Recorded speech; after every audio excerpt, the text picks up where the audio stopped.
Hi, um, welcome back.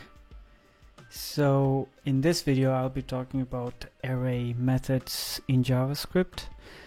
So without further ado, I would like to start with array methods.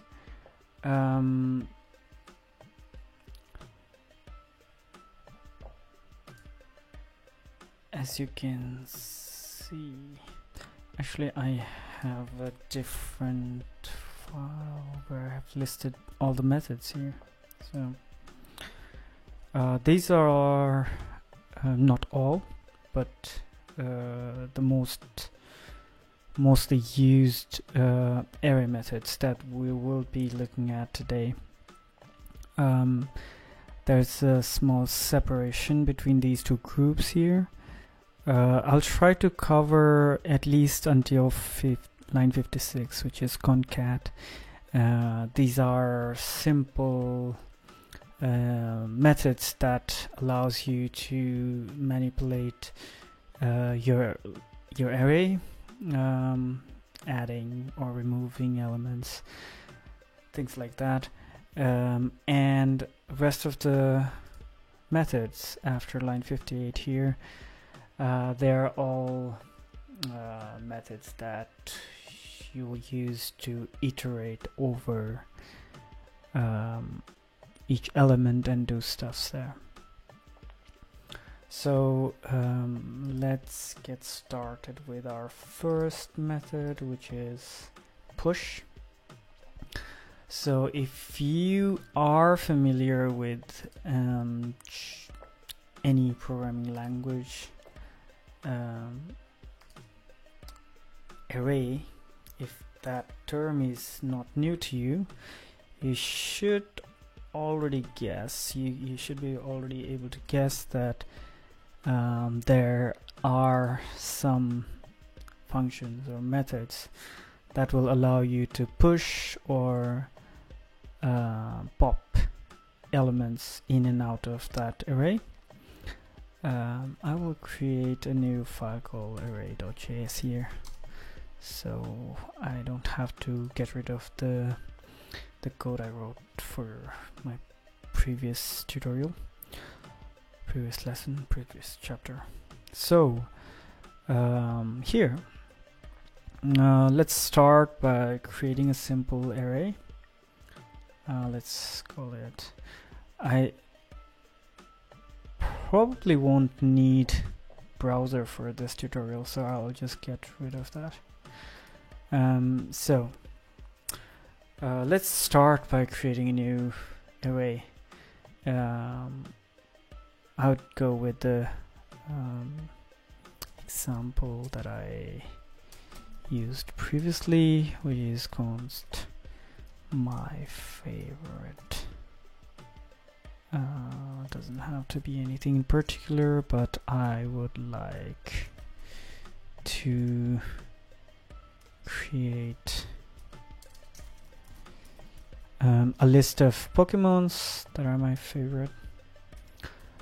So these are say my favorite Pokemons, and with like this is how you define a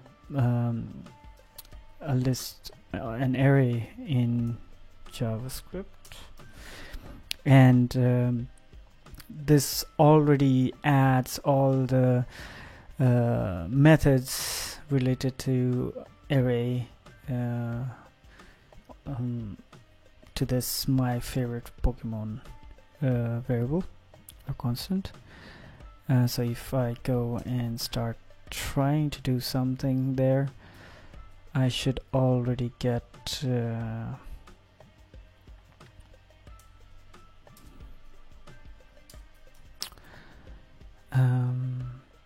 so sometimes this Copilot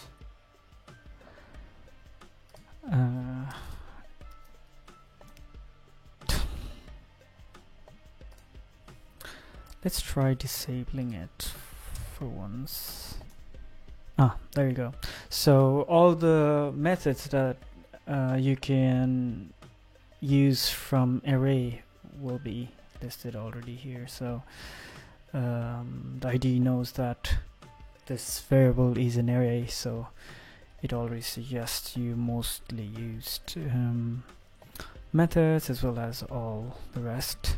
So there are quite many methods which will not go through each of them, but as said, let's begin with push. So push is a method which you'll use to push a new element to your array. So array is a data structure where you have something called last in first out way of handling the list, which is called queue, like in a queue in a bank or something like that. The first one entering that queue will have the first priority to come out as well, so to get served or service. In array it's the other way around. You add to the bottom of the list, and you will when you pop an element, it will pop out of the same bottom of that array. So push and pop. Let's start by adding a new Pokemon. Say there was a suggestion for Mew. Just add that. So this will add Mew to the array. I keep console logging these so that we have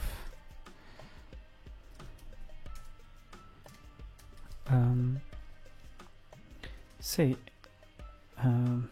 as I showed in my previous video, I can run this JavaScript using Node. I'll just do the same now. Node array.js. So it just logged my favorite Pokemon with all those elements that were that it was initialized with. If I add a new console log there, now I should be able to see one more element in that array on the second log, which is this Mew. So it just pushed one more element to the end of the array. If I want to pop or remove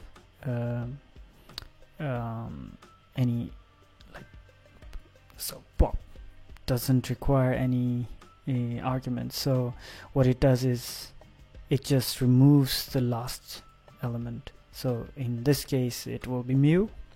So now if I do pop, what it does is it also returns the element that was removed, and it also updates the array. So if I console log this, say const popped, const popped equals this, and const we do console log popped, and again we'll just paste. So what should now happen is it should log the popped one, which is the last element, which is Mew. So it returned Mew in that popped variable, and if you see, the array is now again back to original. So push and pop is this way of adding and removing from an array, adding and removing the element from array.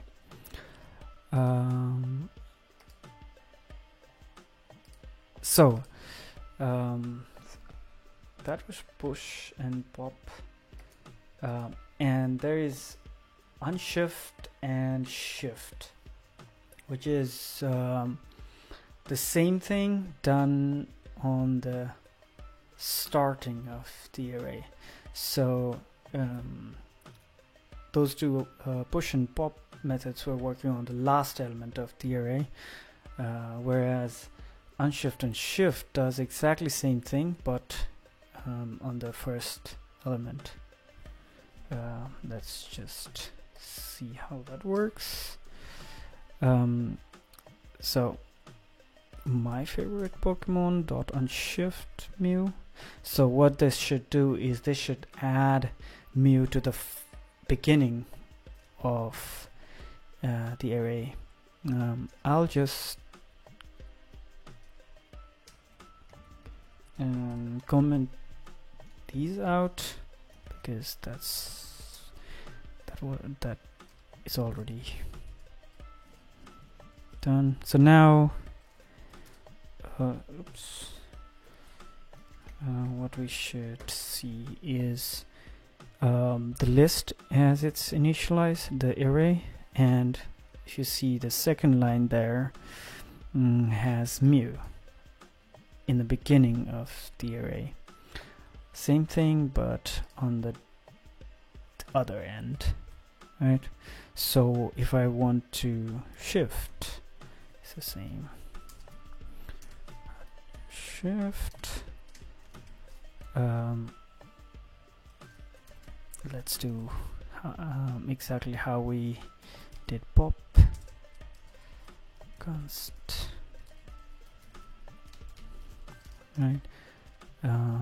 Log shifted. Log my favorite Pokemon. So if I run that again, Mew is added to the top of the array or first position, and when I shift it, Mew is removed. So it returned Mew and then it was removed from the original array. So that's push, pop, unshift, and shift. Very basic way to add and remove element. So sometimes you will have to add or remove elements from different positions, not just the beginning or the end. In such cases, we have other methods like splice and slice. Thing is, I didn't create a topic for each. I created a topic for push, pop, unshift, and everything. So I don't have, like, I didn't group them with push, pop, unshift, shift, splice, slice.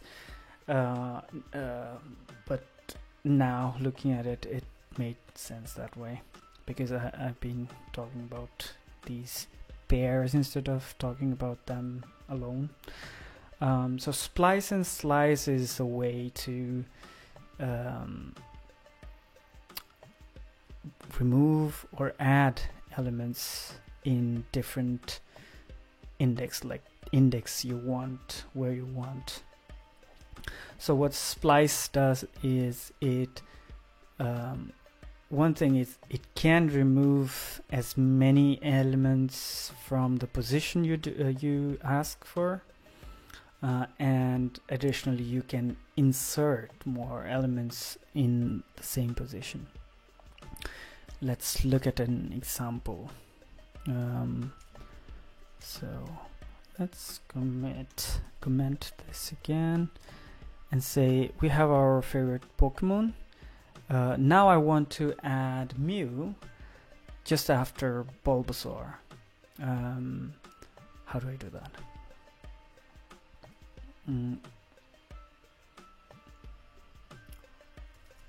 My favorite Pokemon dot splice.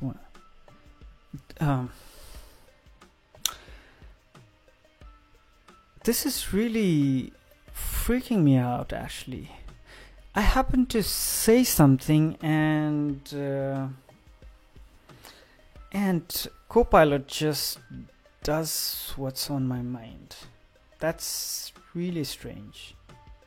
I don't know how that's related to the code. Probably just, I don't know.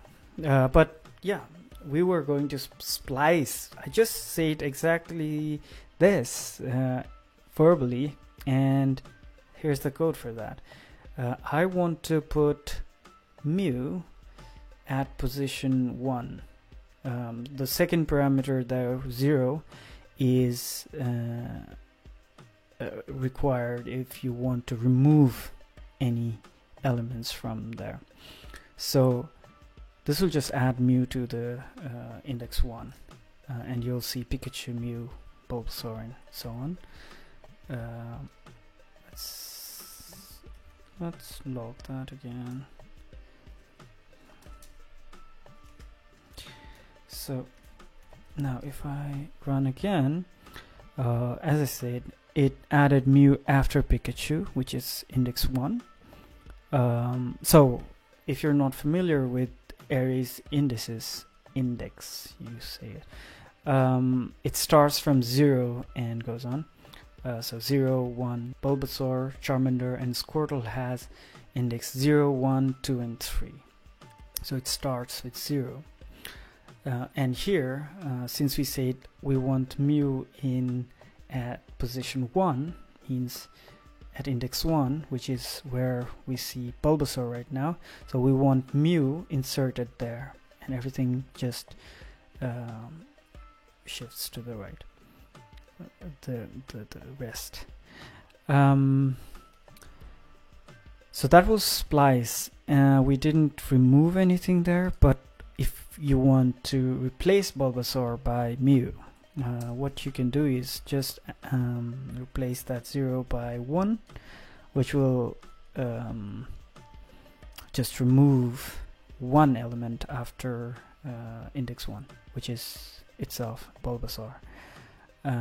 You can do 2. Oops. You can do 2, which will remove Bulbasaur and Charmander, and you will be left with Pikachu, Mew, and Squirtle. Even you don't have to add Mew at all. Here you removed 2 elements from index 1, Bulbasaur and Charmander, added Mew. If you want, you can just leave it like this, which means you're just removing 2 elements starting from index 1. That's why you'll see Pikachu and Squirtle, right? Bulbasaur and Charmander also removed. And to go from here, what we can do is we can not just add 1, but several elements to it. Mew, Mewtwo, Mew 3. That's funny.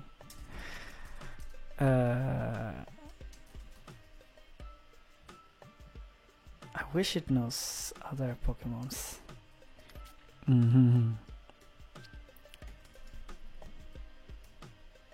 Okay. Seems it doesn't care. So, not just 1, you can add multiple elements. So what it does is first it goes to the index, the first argument, 1, which is Bulbasaur. It removes 2 elements from there, which means Bulbasaur and Charmander, and then it adds Mew, Mewtwo, and Chansey right in that index, which means it will add 3 more elements, and the remaining will just follow. If I run that again, I'll see Mew, Mewtwo, and Chansey between Pikachu and Squirtle.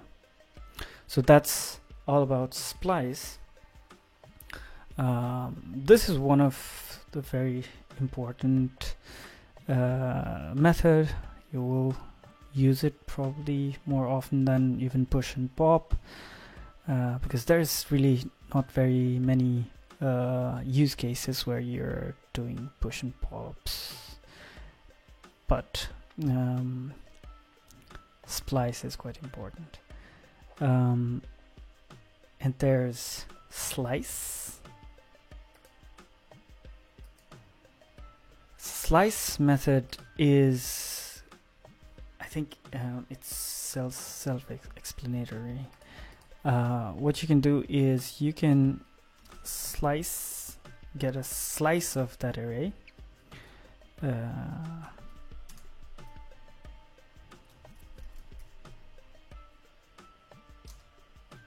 Right. Just like in Splice, you can say from what index and to what index. This is this range where you define, I want from here to here, this portion of this array, and the 3 is the index to the end, which is not included, which is important. Let me see there.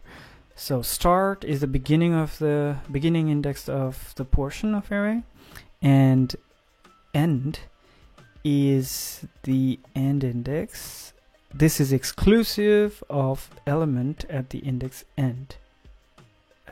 If end is undefined, then the slice extends to the end of the array. That's some edge case.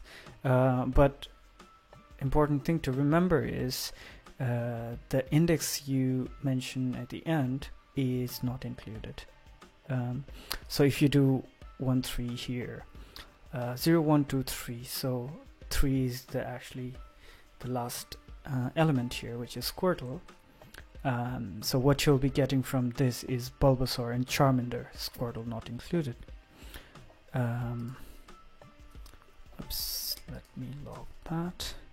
I think I can just move it down here so that I don't have to code it again and again. Right? So if I take this, oh, sorry, it's not going to modify your original array. So yeah, I just got confused.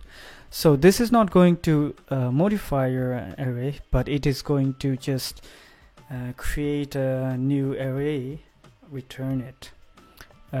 So I should be assigning this to a new slice, say call it slice,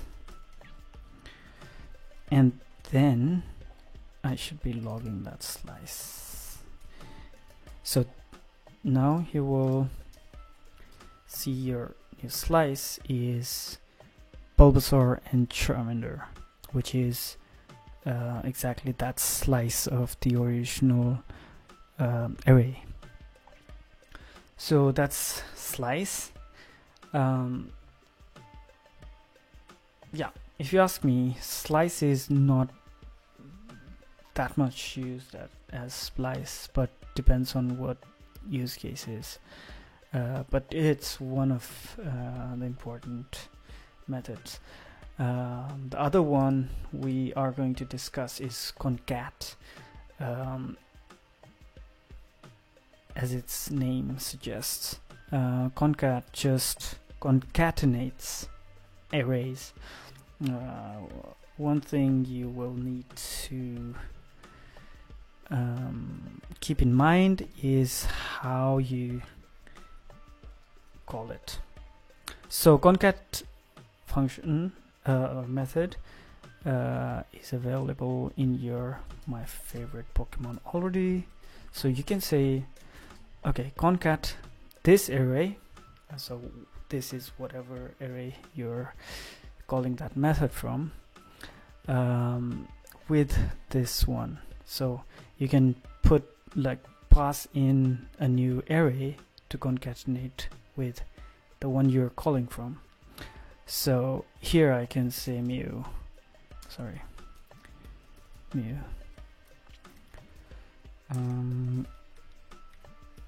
and mu2. So what this should do is this should now give me a new array, say team. So this team should now return both arrays combined. So Pikachu, Bulbasaur, Charmander, Squirtle, and Mew and Mewtwo.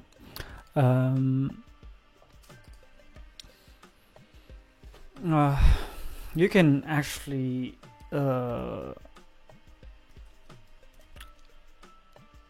concatenate more than just one. So you already have this my favorite Pokemon, this, and doesn't really matter. So Chansey and Blissey, say.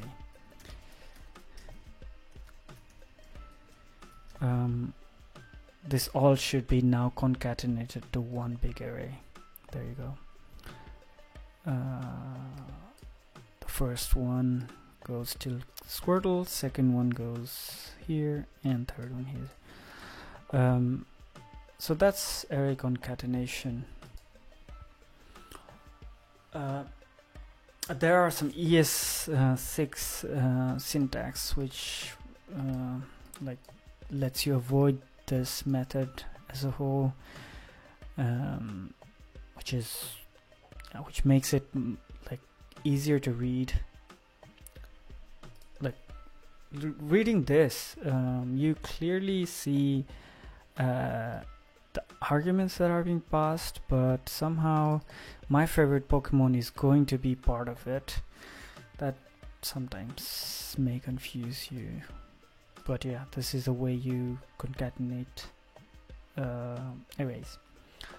That's concatenating, and I think I can go over for each as well. So let's begin with for each. For each is a method that iterates over elements. So this is when you want to do something with the array. For example, log each one of them separately, like modify them individually, which you don't want to do, but yeah, you might be doing something with it. So let's say I want to loop over my favorite Pokemons and do something. So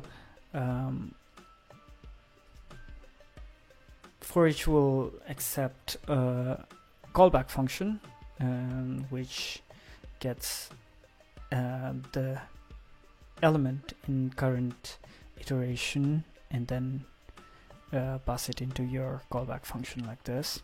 So we know we have Pokemon names as our elements, so when you loop over each of them, you'll get that name for that iteration, and you get that as argument for your callback, and now you can do whatever you want with that. So say you just want to print a custom message like I love this Pokemon, right?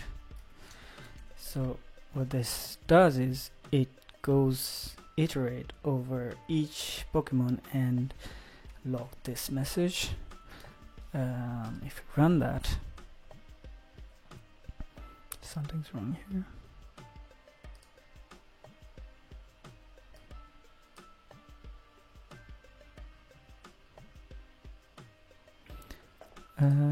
Did I miss? Yeah. So there was missing parentheses. So what it did, it went through each of the elements and then logged I love Pikachu, I love Bulbasaur, and all that. So there, another argument is I, which is like the second argument is the index, which you can use to, for example, if you want to know what index it is on, so that you can say I+1, you just want to have this as a numbered list, so that you have this 1 I love Pikachu, 2 I love Bulbasaur.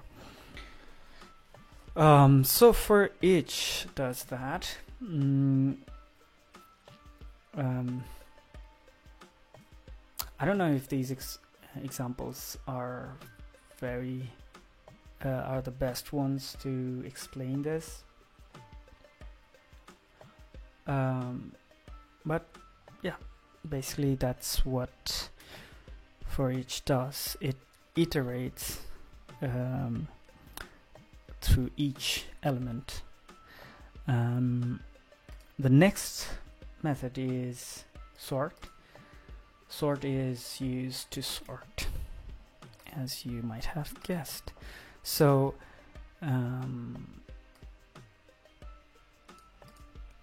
with arrays in JavaScript, the cool thing you can do is you can chain these methods.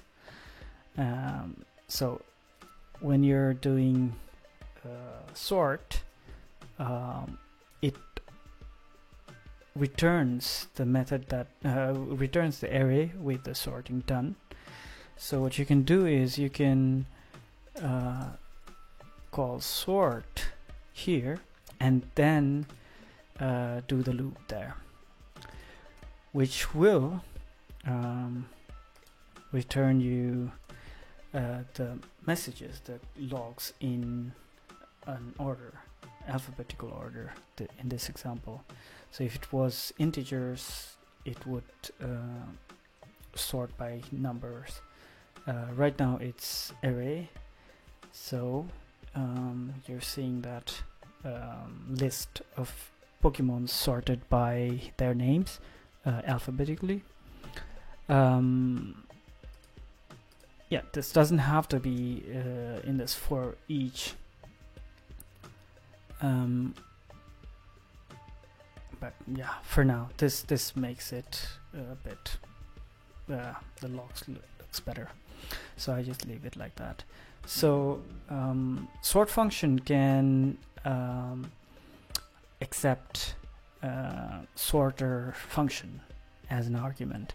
So if you provide a sorter function which will take two arguments, which is the things they are comparing, so two consecutive elements they are comparing, it's comparing, and you can do whatever comparison you want.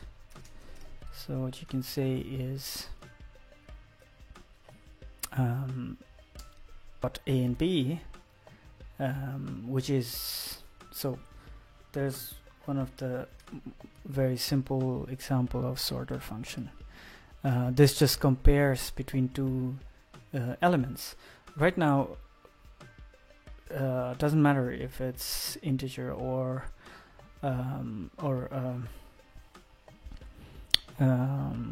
string, it just sort by its value. So you can compare two strings with this greater than or equals operator, and you'll get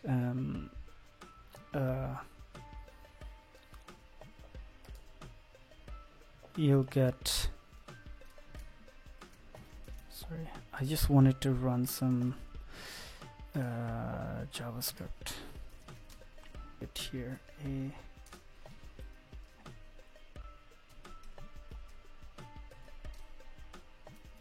so there you go. You can compare between strings. What this just did is, I hope you can see it. What it just did is I compared A with B, string A with B, and it returned false. A is greater than B is false, whereas A is less than B is true. You follow that. That's B being higher string or something, so it comes after A. So that comparison can be used to sort. That comparison can be used to sort strings as well as numbers. So it's just like comparing 5 and 2. 5 is less than 2 will be false. Similarly, B is less than A is false. So that's how you, and it doesn't matter what's after that, right? So this will always be true, and if this has D in front, that will be false because D comes after B. So comparing strings will already allow you to sort things alphabetically and or numbers, and there can be custom sorter functions. Like if I just run this one, oh sorry, oops, this one, yeah. So here Bulbasaur, this is already sorted by alphabetical order. Say just like wild idea, or let's see like ideal use case. For example, if you have an array of objects, which is very common, there, if you want to sort your your entities, your objects, by one of their properties value, you will have to write your own sorter function. So A and B will be those objects. For example, like let's define a new array.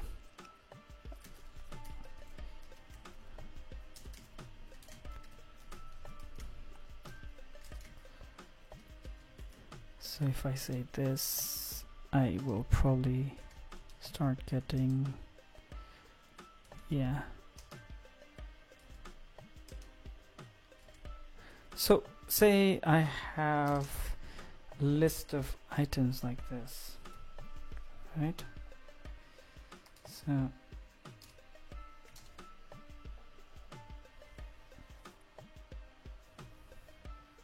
let Copilot work. So it gave me Bulbasaur, Charmander, and Squirtle, which was what I was looking for. So now I have my Pokemon data with four Pokemons with several properties.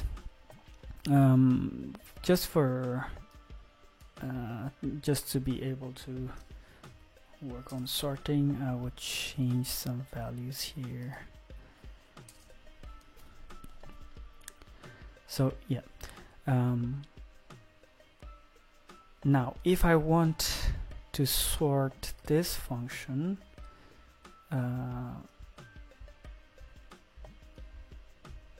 this array, sorry, I forgot what I named it, my Pokemon data. So I want to sort this by some way, and I will just log each Pokemon. Okay, for now, if I do this, it will fail because comparing two objects doesn't make sense. You're getting two objects at a time, and this doesn't make sense. What you can do is you can compare its name if they have one. So say all of these are comparing names, right? So here, if I now run that, now it's to see that it was different before. Let me log that before we do sort and stuff. So if I run that again, what you'll see is it's ordered as it is defined: Pikachu, Bulbasaur, Charmander, and Squirtle. But after you sort it by its name, Now it's sorted alphabetically by its name. If I want to do the same but with its type, what I would do is I'll just change name to types or type. Is it type? Yeah. So if I change it to type and run it again, now you'll see it's ordered by type alphabetically. So electric, fire, grass, water. And if you want to just reverse that order, you can just revert or swap these comparisons. So if you want to use HP, for example, same thing, just change this to HP. So you have two objects to compare, and you have every possibility to compare whatever you want, its properties or call its methods or anything, and return either -1 or 1 or 0 by, like, depending on whatever, and swap their positions. So -1 means don't swap, 1 means swap, right? Compared to this is greater, so swap it, and 0 is just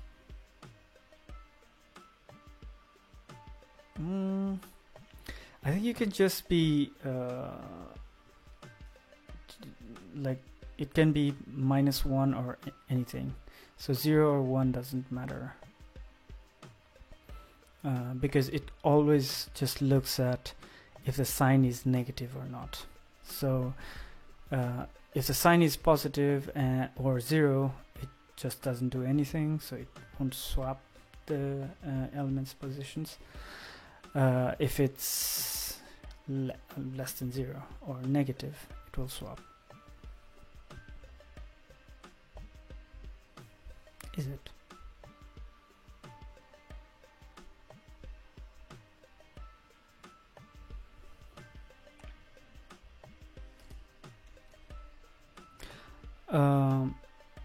A is less than B. Don't swap. Okay. I'm confused now. Yeah. So -1 will not swap, and rest will swap. Positive values will swap. A HP is greater than B HP will swap, because it has returned 1.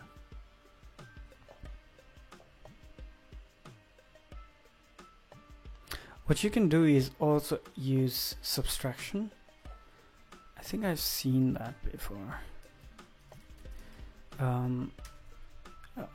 So A dot HP minus B dot HP. So what this does is it has those values, it subtracts. So whenever A is there's a positive value, so it will swap. When A is less than B, the returning value is negative, so it will not. Let's test that. Yes, that's exactly what it did. If I were to reverse it, I'll just subtract A dot B dot HP minus A dot HP. So that's sorting.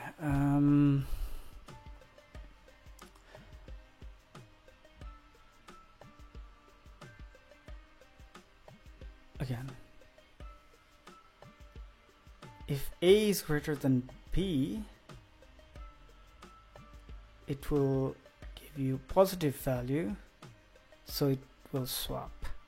Positive value swaps, negative value no swap. Okay.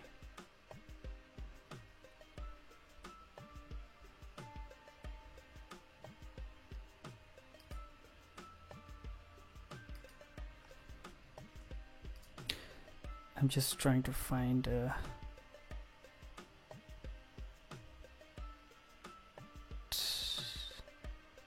compare function used to determine the order of the elements. It is expected to return a negative value if first argument is less than second argument, 0 if they're equal. Yeah, so that's what it was doing, but I don't know if that does have any difference to the result. Right? Because what's the point of swapping or not swapping equal values? If you see 5 and 5, does it make sense to order them at all? So if they're already in order, do not order. If they have same value, do not order. So I don't see any use there. But if they're on a wrong, if they're in wrong order, swap them. That's array sorting. I think I went quite deep into that. Hi Vishwa, what's good up? So now let's go on with map function. Map function is again just like for each a function that will method that will iterate over each element, but in this case what you can do is you can pass in a callback function, and whatever return value that callback function returns will be assigned to the new arrays element, which will be hard to understand just by like explaining it in words. That's why I will show it here. So we sorted this list of Pokemons by HP. Now I want to map it.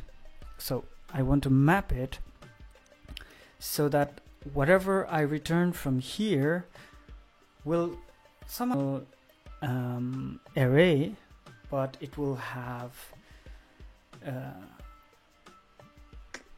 difference. So it will have equal amount of elements, but whatever you do in the callback function will be what is in that new array. So map, just like for each, will accept those arguments, the element itself and the index. So in this example, say I want to just return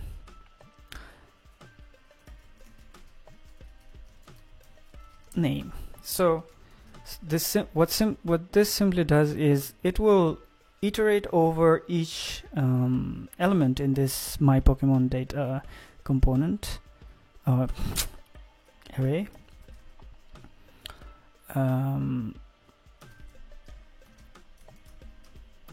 and sort it, right? And then it just returns just the names out of those Pokemon objects. So now if you console log new array, what you'll see is just the names: Charmander, Pikachu, Squirtle, and Bulbasaur. So that's exactly the sorted elements, sorted Pokemons were. Just for like sake of it, I'll just remove the sort function so that we have this cleaner version. So now it was Pikachu, Bulbasaur, Charmander, and Squirtle with all those data, like HP and type and all. With map, what you did is you removed rest of the elements or rest of the properties from that element and just returned name. you can return anything here that will be the element of that array. For example, you can just return apple or something, say apple. So what this does is it goes over each element in this original array and then just returns apple for each of them. So your new array will just be a list of apples, like 4 apples. So this can be anything. So it can be fruit is apple, and Pokemon is your current Pokemon. Sorry. Right, and just added that index as well, just to make it fun, right? So now if you see, what happened is it went over each Pokemon and it created its new object with properties like fruit, Pokemon, and index, and it assigned values that we wanted to assign up. So fruit has app, Pokemon has the current Pokemon's name, and index is the index of that element itself. So yeah, that's map function.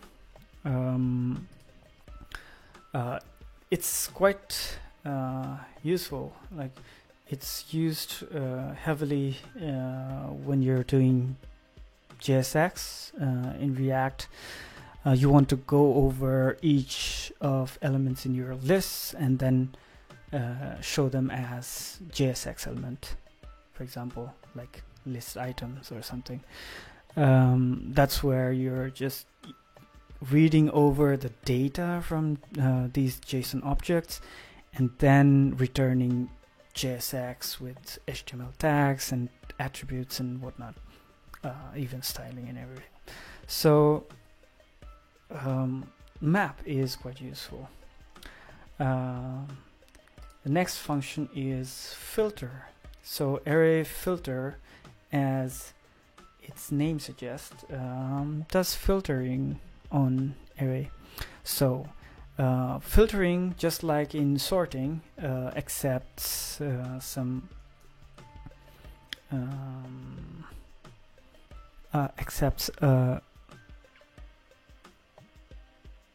so filter function accepts an argument, which is a callback function, where you can determine if you want to return that element or not, right?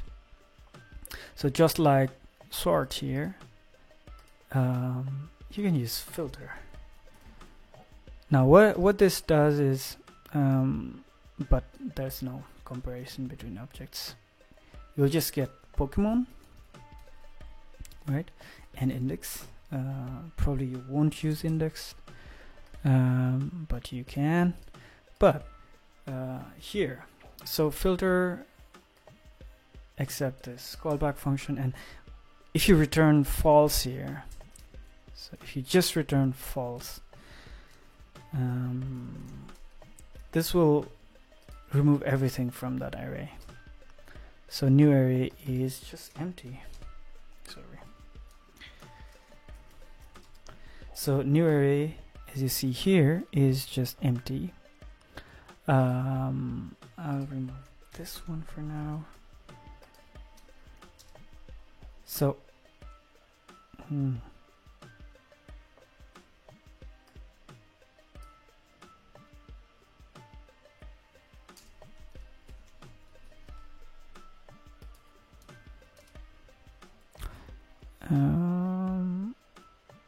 so those are my favorite. I will just comment this out. So now I have this my Pokemon data, and from my Pokemon data I'm creating this new array. So we have this my Pokemon data array with all that Pokemon, and we're filtering Pokemons out of it. Nevertheless, like no condition, just remove it. So at the end you're getting this empty array. If you want to have some conditions there, like if you want Pokemon be removed just by its type, for example, if you want to remove all electric type Pokemons, you can just return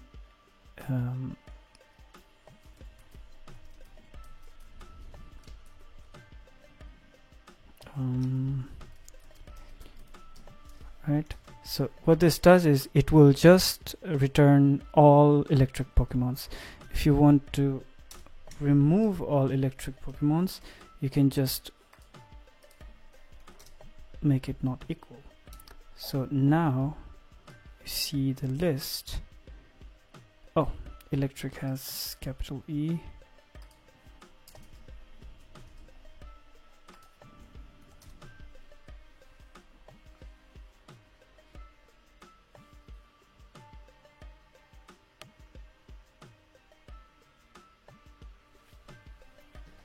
Okay, so that should remove Pikachu from there, right? So the list has 3 Pokemons left. So if you wanted to filter Pokemons by its type, you just removed one of them. Say if I want to filter Pokemon by its name,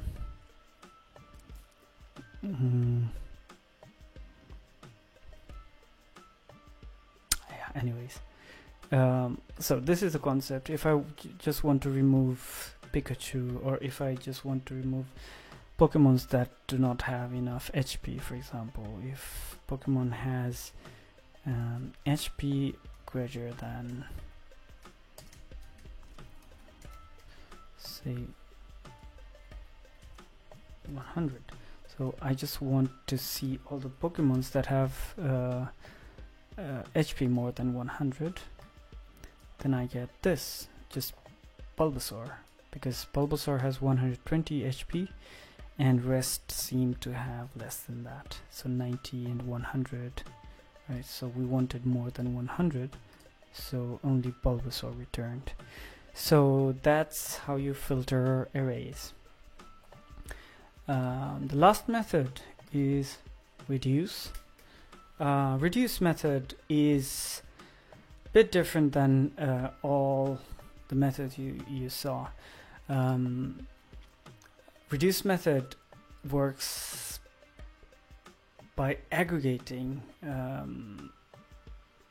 elements. So how it works is you want to go over an element and you'll keep a buffer, or I think it's called accumulator, where you accumulate stuff. So you have this accumulator and your current element, and you do something with the current element and you modify the accumulator, and then go to next one.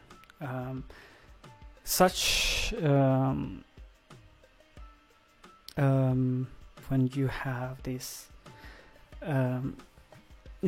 aggregating stuff or things like that, so aggregation basically.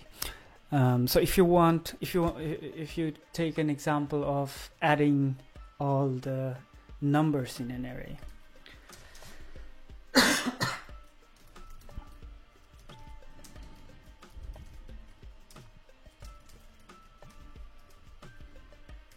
so I have 1 2 3 4 5 6 7 8 9 10.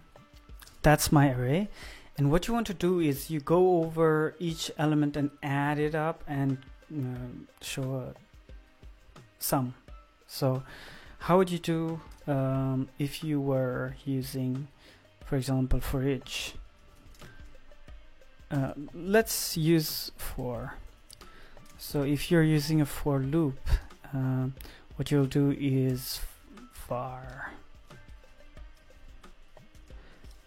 something like this, and what you'll do is you first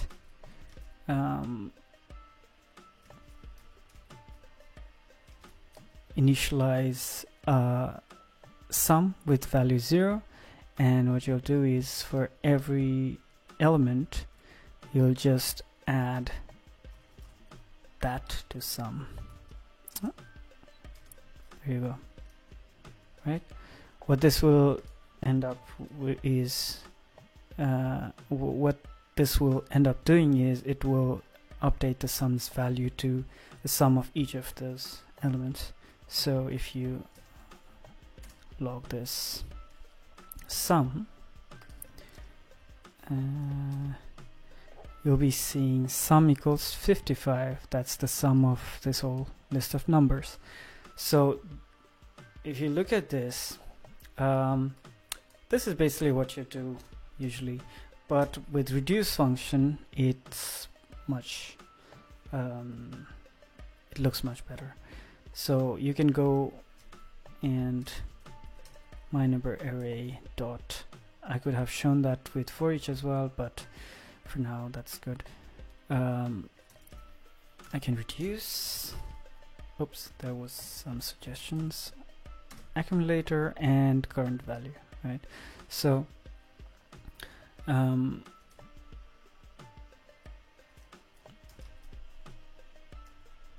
usually this initial value is always 0. So so what happens is you have something called accumulator that is passed in this callback function every time, and current value is just like in any other methods we saw before. It's the current element. Now returning returning whatever in this this function will be returned to the accumulator. That's the difference. So what happens is you still have that accumulator, and you can do anything with the current element and then return something that will update the element accumulator, something like this. Here sum was our accumulator, and we just added each element to that accumulator, and it ended up adding everything to that accumulator variable. So here just like this one, accumulator is initialized here with initial value of 0, and for each iteration it will add current value, which is our number, to that accumulator. So for the first element it will be 0 plus 1, and returning value will be 1, and that will be now set to the accumulator. So this should return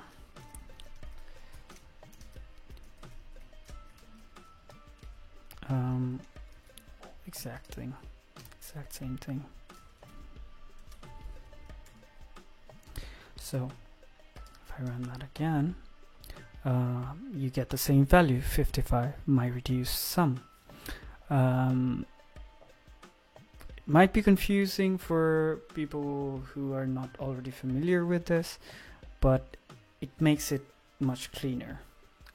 This can be used in several other use cases, and it makes it quite makes your code quite easier to read. My sum is just one of them. You can actually do like any kind of